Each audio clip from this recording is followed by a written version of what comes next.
Hi, it's Audrey with Polishing Marbles. I wanted to get into kind of upon the shadow erupting following Kundalini, upon acknowledging the sacral chakra was having some exciting moments. There's this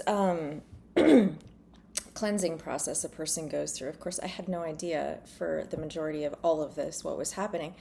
But I can tell you that during this time, as I mentioned before, my parents were falling apart and I was dealing with stuff around their estate and taking care of their long-term care. And there was kind of like a roto-rooter of one's entire life. And as that came about through, of course, clothing and expression of self, it came through friendships, it came through purging of the house. I went through like every single room in my house and cleansed it. There were things to dig into and out of inside of myself as far as like shadow aspects of woundedness, victimhood.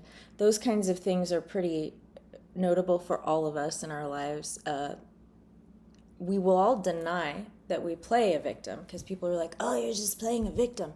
And honestly, we're all victims of this planet. It's a hard place to live. So naturally, we're going to go into victimhood. So I don't want to shame anyone for that, and not myself for having experienced those things.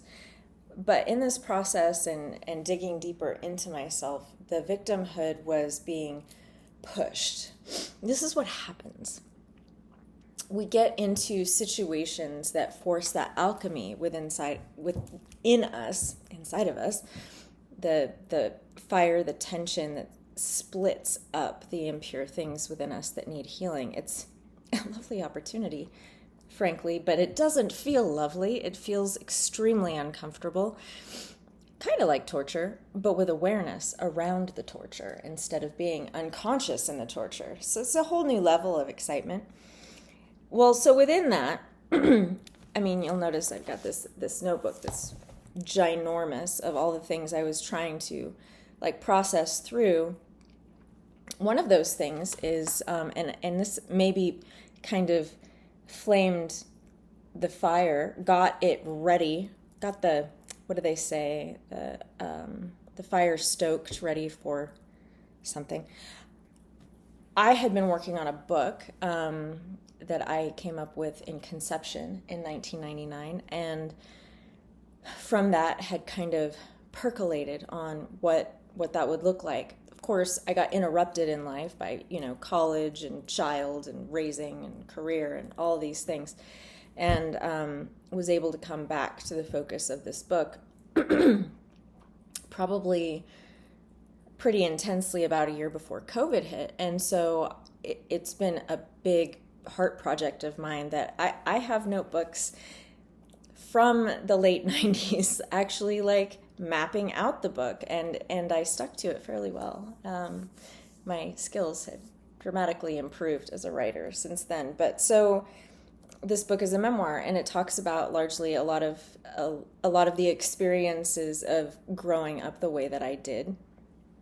Of course, from that perspective, it was through victimhood of being raised in an intensely religious household. But I mean, a lot of people are. It was just unique to my story, and it formed me and fashioned me in a way that felt notable to share. But also on top of that, all of these unique attributes of just my personality that at the time I didn't have the language for: autism, ADHD, etc., etc., etc. But during this time, leading up to my Kundalini awakening, I was going through this writing process, during which you're you're getting into and digging all of these things that maybe are wounds in your life. So I had been really doing a thorough, I would say, inventory of the things that had happened in my life, having to face traumas, abusive relationships, things that had happened, which I'm sure you can read about when my book is published.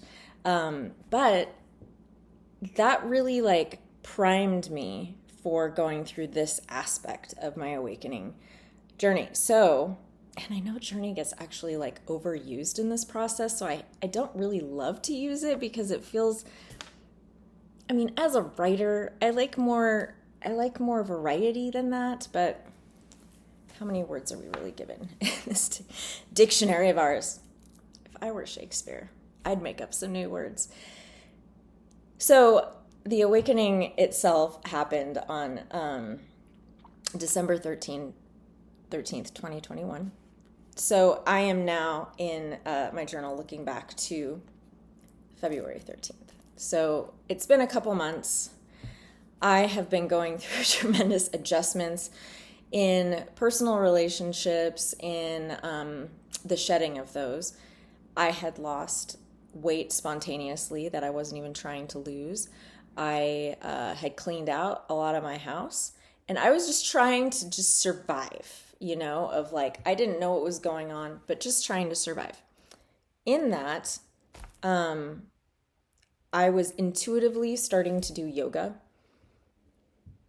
And I had done yoga before. It felt that movement had become extremely important to me because of all the energy that was coursing through my body, and the way that seemed to relieve the tension and discomfort of that, the just like frigidiness, was through yoga, thank God. And so I had already, explored it with Yoga with Adrienne many years ago, and I just love her personality. She's just so down to earth. I really appreciate that she doesn't make it so formal, because I'm not particularly a formal person. So I started making time and space to do yoga, sometimes even between patients. In my office, there's a tiny little space, and I brought my yoga mat to work, and I would just do a couple poses and breathing, and I'd cleanse myself with some kind of smudging stick and try to clear out energy between patients. I was really in a delicate energetic state, and so I was trying to honor that and being intuitive with it, and it was pretty cool. Around that time too, because the sacral chakra was wide open, I was considering dating again, and I had not really considered dating for a good long time.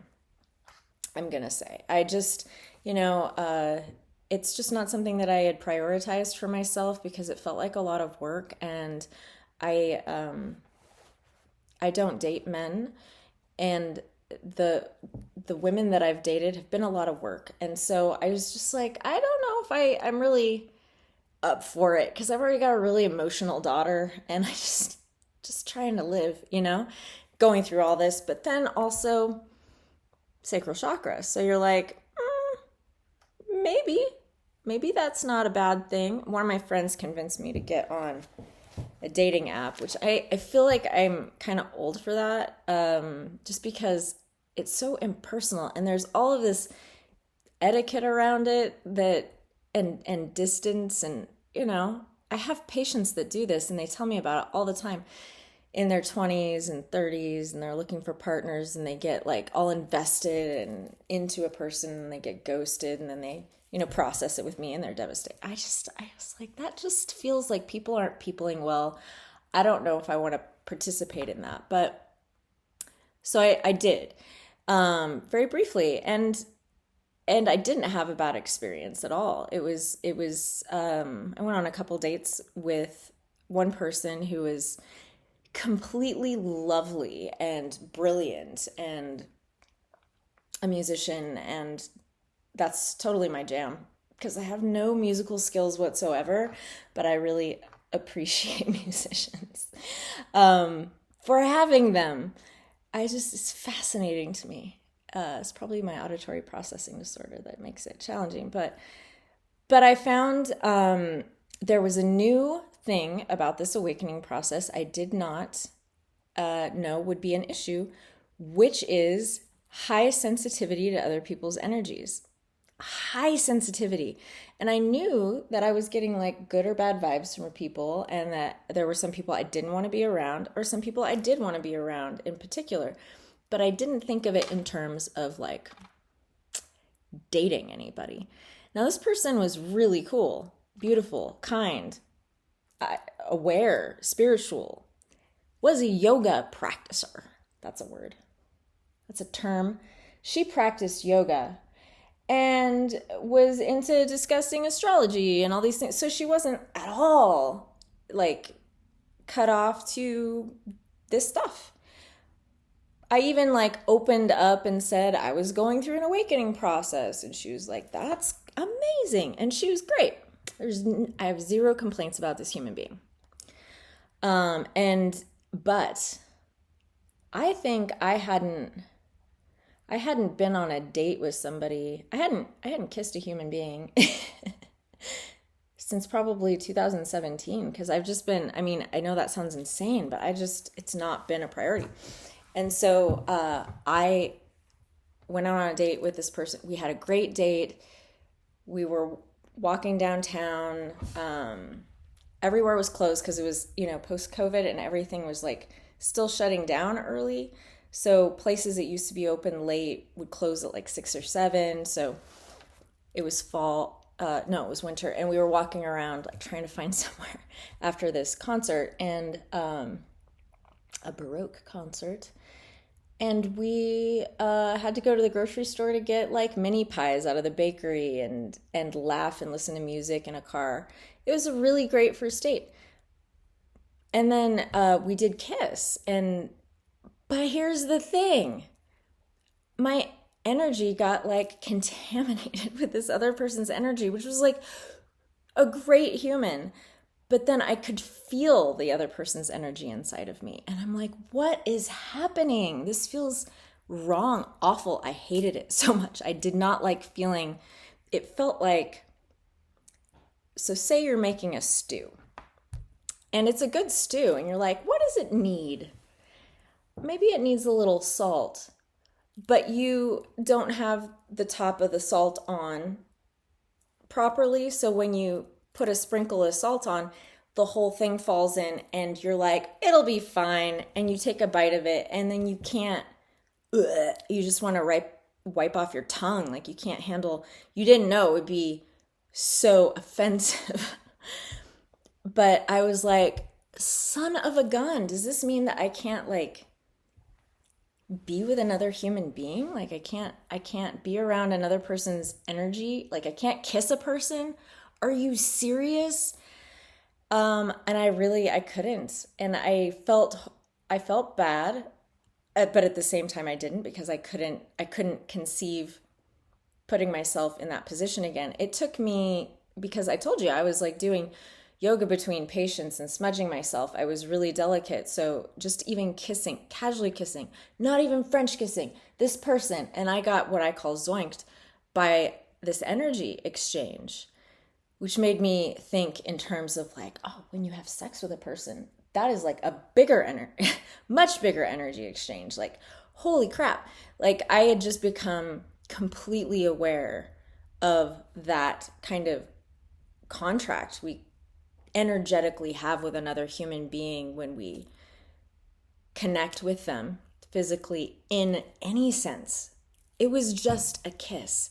And it took me, in that like awareness and salt baths and meditation and smudging and yoga, like it took me 2 days to feel like I was myself again.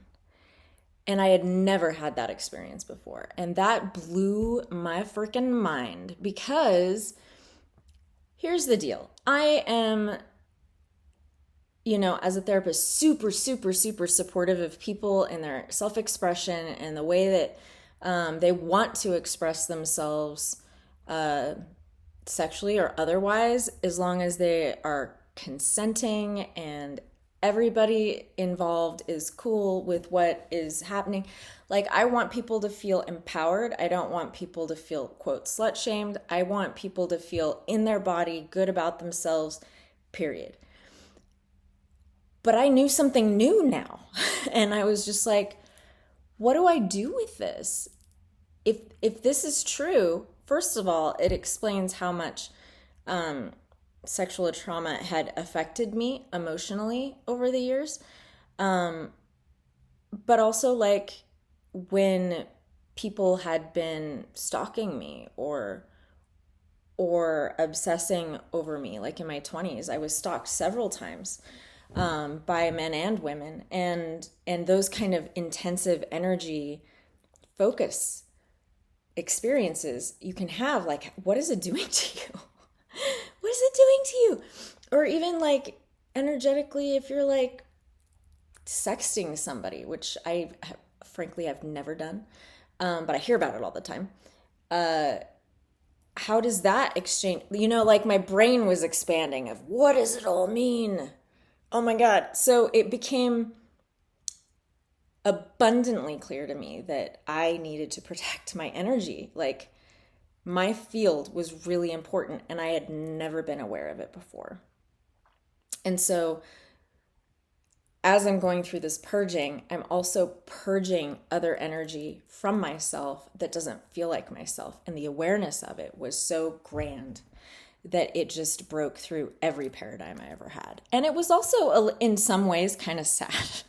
It was like, well, crap. Do I not get to like have a person at some point that I can just like snuggle with? Is that not going to happen because I can't tolerate another person's energy? And I don't believe that's the case. I do believe it comes down to like discernment of who you allow in your field. And there are a lot of people that are wounded, and even people that appear not at all wounded may not vibrate with you. And if you're not aware of how to like be in touch with that, that can be really potentially damaging to you. So I guess I wanted to point out in this little, I guess, episode of, I don't know, Polishing Marbles Ascension guide-ness. I don't know. I hear all these podcasts that are really like quippy and they have a great like music intro and all this stuff. When I was guided to do this, I was told like, don't get crazy with editing. Don't get all like focused on those things because you're going to spin wheels around it forever and it won't get done. I'm like, that's actually accurate. So don't edit, don't like overthink it. Just put it out there. So that's what I'm doing. And if it doesn't sound clever and if it doesn't sound quippy, that's fine. That's fine. I'm not wrapped up in the fear or ego of someone being like, you're doing it wrong, because I'll be like, yo, I'm just doing me, buddy. It's actually like, speaking of Kundalini, I was up at 3:30 this morning, and I just I go through waves where I am able to sleep well, and then others when I'm not. And I just went through an intensive spiritual conference over the weekend, and there's a lot of integration that's happening right now. So my brain and spirit are like kind of buzzing around. And also I made the potential mistake of sleeping next to some crystals last night that I think are overactive.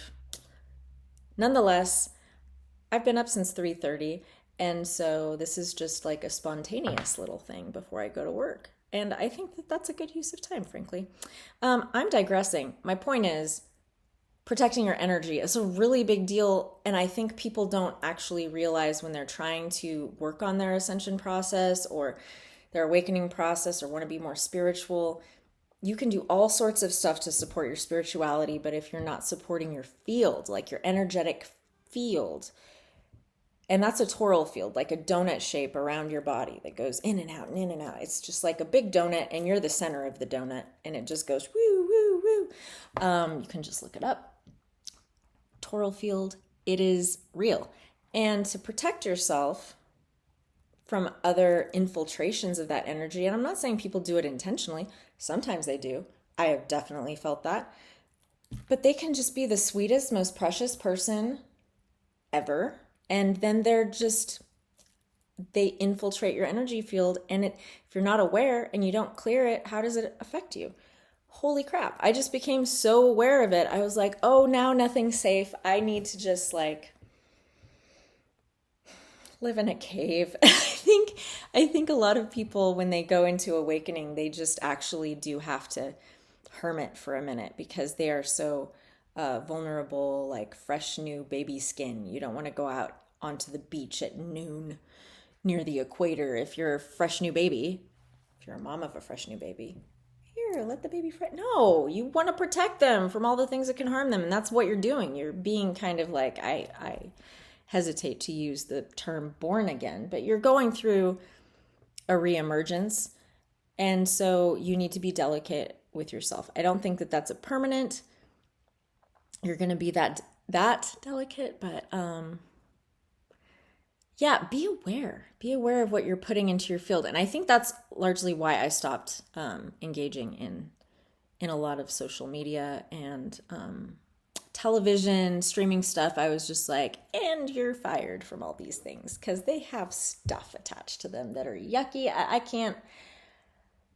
can't fight that right now because I'm cocooning in this little like reemergence space. And if you are the gross little ooze inside of a cocoon, you don't need some other stuff to deal with. You just don't. So that is my wrap.